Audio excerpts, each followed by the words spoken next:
Hello, it's Jimmy here. O'Reilly's looking at a Kia here that's got some sort of DPF issue, and they've come down to me from Bournemouth to diagnose the issue because it's been to Kia dealership 11 times and the issue hasn't been sorted or no definitive answer has been given. It's also been to a DPF specialist who's removed and cleaned the DPF, I think, then another DPF specialist to diagnose it, but no definitive answer was given on what's wrong with the car or what they need to do to fix it. So I'm gonna have a look at it. Okay, so in this car, just down here, we've got a flashing smoke symbol, and after a few minutes of driving it goes into a limp mode.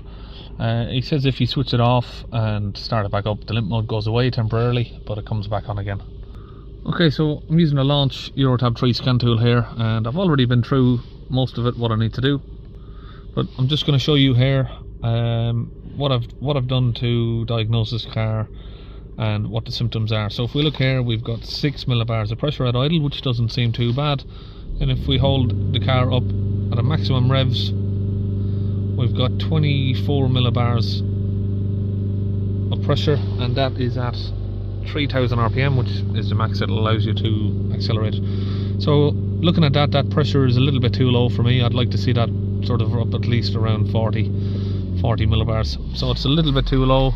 Now if we come back here, this is the fault code that we have, P200300, particle filter efficiency below threshold.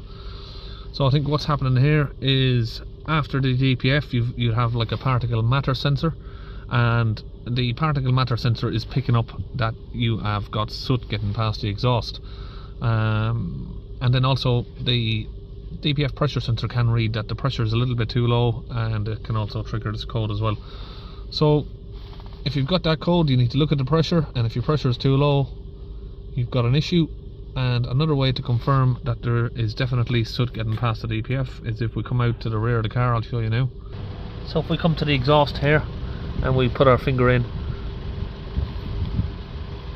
and we'll just have a look at my finger there.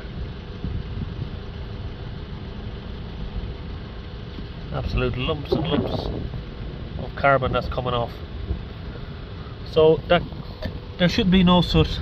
If you do your finger test there, your finger should be clean, or relatively clean. You shouldn't have any black soot on it like that. If you've got black soot, especially lumps of it like that, your DPF is definitely cracked and it needs a new one. So this is a Kia Ceed. It's the 1.6 CRDI, I believe, and it is a mild hybrid, this one. DPF, I'm not really familiar with these, but that's probably the catalyst, and the DPF's down below it. But yeah, I'm just having a look at the price cost wise, and I'd imagine it's going to probably cost over 3 grand to get that replaced. So a little bit more information on it is it's a 21 plate and it's got 69,000 miles on it. So what I'm going to do for now is just try and reset the adaptive values on the DPF. Oh, that didn't work.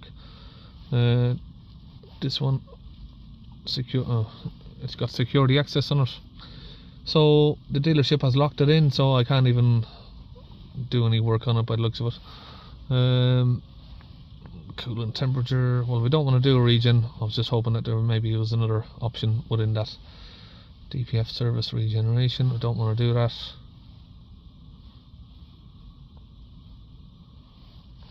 Okay, so there's nothing, looks like there's not much I can do. So what most of these dealerships are doing now with the newer cars is they're putting a security access system on them, so only the dealership can do most of this sort of stuff. Security access is not allowed. So that's it basically, we're all done on this car, and I'll see you in the next video.